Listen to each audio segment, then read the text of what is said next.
Bonjour et bienvenue sur Décideur TV. Le cabinet d'audit et de conseil Mazars a renouvelé il y a peu son identité de marque, le fruit d'un travail de 2 années de rebranding. Nous en parlons avec Cécile Kossoff, qui est directrice de la marque, du marketing et de la communication du groupe Mazars, qui a piloté ce projet. Cécile Kossoff, bonjour. Bonjour Hugues Robert. Alors pouvez-vous tout d'abord nous décrire cette nouvelle identité de marque du cabinet Mazars? Oui, alors tout d'abord, une identité de marque, il faut savoir que c'est bien plus qu'un logo, hein. Donc c'est une promesse qu'on fait à des clients, à des collaborateurs, à des parties prenantes.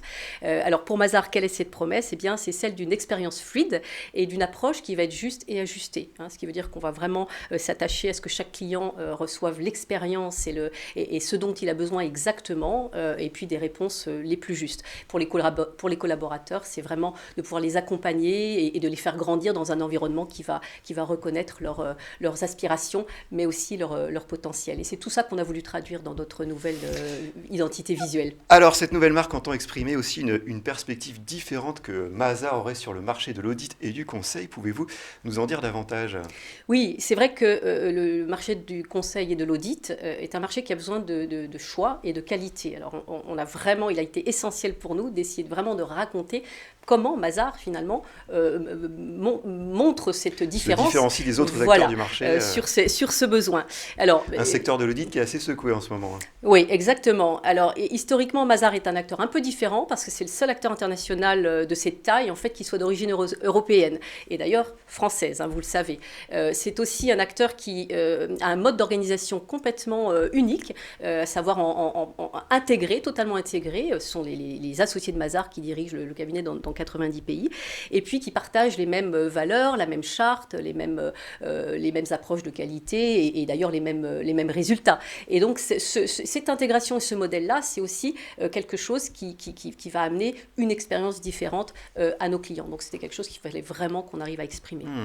Alors, cette marque reflète aussi l'internationalisation du groupe. Pouvez-vous nous expliquer cela? Oui, justement. Cette dimension internationale, il fallait vraiment qu'on arrive à la montrer dans notre nouvelle plateforme. Mazars est présent aujourd'hui dans plus de 90 pays, avec 25 000 collaborateurs qui fonctionnent de façon totalement intégrée, plus 16 000, une force de frappe de 16 000 collaborateurs additionnels à travers une alliance en Amérique. Et donc, ce qu'il fallait qu'on arrive à montrer, c'était à la fois cette envergure internationale, mais qui garde toujours son agilité et la personnalisation de ses approches. Il fallait que l'on montre aussi cette grande diversité que nous avions, mais avec cette unité. Et en fait, on a réussi à montrer ça, cet aspect glocal, vraiment, par exemple, dans notre diversité de couleurs, la palette de couleurs.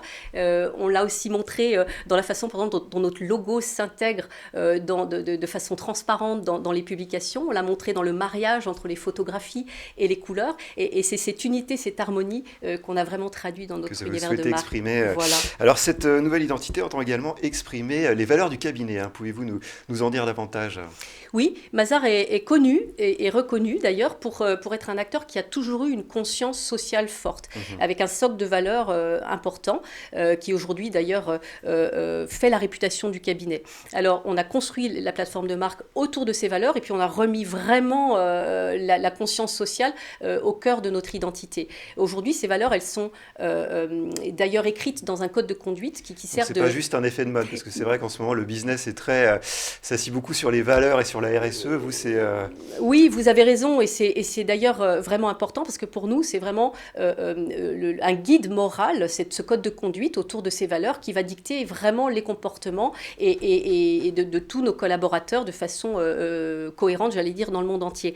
C'est vraiment important, et ce qu'on a fait également avec cette nouvelle marque, c'est qu'on a renforcé notre raison d'être en s'engageant encore plus fortement à contribuer à construire une économie plus juste et prospère, littéralement, et à transformer et à veiller à l'intégrité de notre secteur d'activité. Ce point est vraiment important. Qui en a besoin peut-être, effectivement, voilà. En ce moment. Oui, tout à fait. Et c'est vraiment un point important pour Mazars qu'on a voulu souligner, réaffirmer au cœur de notre marque. La qualité, le futur de l'audit. L'audit, c'est notre mission cœur. C'est un métier d'intérêt public qui aujourd'hui est un peu perturbé. Et pour Mazars, c'est un sujet prioritaire dans notre stratégie, dans notre marque, sur lequel on a engagé un vrai travail de réflexion et sur lequel on appelle publiquement finalement toutes les parties prenantes à contribuer. Ok, alors ce travail de rebranding a duré 2 ans, 2 ans notamment de consultation des associés, des collaborateurs, des parties prenantes. Alors pouvez-vous nous raconter un peu comment s'est construite cette nouvelle marque du groupe Mazars? Oui, en effet. Alors je vais commencer par la fin finalement. Le 21 octobre 2020, qu'est-ce qui se passe à 8h du matin? On appuie littéralement sur un bouton et puis notre nouvelle identité de marque. Lancement. Voilà, se déploie sur une centaine de sites web, de plateformes digitales, dans nos médias sociaux, dans nos bureaux dans 90 pays qui reprennent la nouvelle signalisation, etc. C'est également des clients qui reçoivent des milliers de courriers en fait avec les mêmes couleurs, les mêmes messages. Alors ce lancement à l'unisson, il ne se fait pas dans un claquement de doigts. En réalité, c'est un très long travail en amont d'écoute, d'analyse, de recherche, de développement, de tests, et puis de création et de préparation. Quelques chiffres, nous avons depuis 2 ans, dans les 2 dernières années, en fait, nous avons interrogé plus de 7000 collaborateurs, plus d'1 millier de clients. Nous avons formé toutes les semaines, pendant 10 mois, 400 collaborateurs de 40 pays. Au total, c'est 300 heures de formation, je crois, à cette nouvelle plateforme de marque. Et je tiens à préciser d'ailleurs que tout ceci s'est fait dans la dernière année de façon totalement virtuelle, étant donné les conditions de la pandémie. Alors pour finir, la question de la marque est particulièrement stratégique pour les professionnels du chiffre et les chefs d'entreprise d'une manière générale. Quel serait votre principal conseil d'experte à ce sujet ? Oui, aujourd'hui, moi, je suis convaincue que le choix d'un cabinet dans l'audit ou le conseil, ça se fait d'abord sur la réputation. En plus, notre métier, c'est vraiment de créer de la transparence, de donner la confiance pour les entreprises et la confiance pour les investisseurs. Et évidemment, c'est pas simplement de savoir additionner et compter. Bien sûr. Donc, il est vraiment essentiel qu'un cabinet, quel qu'il soit, véhicule ses valeurs de qualité, d'intégrité et puis d'indépendance de jugement. Et par ailleurs, on sait aussi que pour attirer les talents et les clients aujourd'hui et les garder, il ne suffit pas simplement de payer un bon salaire Cette question de l'attractivité dans les métiers du chiffre, c'est aussi un sujet. Oui, et on sait très bien qu'il ne suffit pas de payer un bon salaire ou tout simplement pour garder des clients ou les attirer, d'avoir des bons services. Ce qui va être important, c'est l'image de la marque, la réputation de la marque, les comportements de la marque. Et c'est ça aujourd'hui qui va garantir l'attractivité et la relation durable.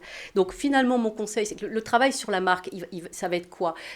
C'est pas juste un travail de communication, c'est un travail qui va permettre d'articuler toutes ces valeurs, les bénéfices et l'expérience en fait que les collaborateurs et que les clients vont faire de cette marque. C'est là-dessus qu'ils vont prendre leur décision de travailler avec nous et de rester avec nous. Donc, mon conseil, c'est qu'en fait, lorsque l'on fait une transformation de marque et lorsque l'on travaille sur la marque, c'est bien évidemment un travail de communication. Mais avant tout, c'est un travail qui en fait permet de... En fait, c'est comme une profession de foi qui va sceller une promesse que l'on fait aux clients, aux collaborateurs, au marché, à la société. Et il est vraiment important que cette promesse ne soit pas juste un acte de communication, mais que ce soit quelque chose que l'on démontre sur le fond chaque jour dans nos actions. Eh bien, merci pour ces conseils, Cécile Kossoff. Merci pour cette intervention. Merci à toutes et à tous de nous avoir suivis et à très bientôt sur Décideur TV.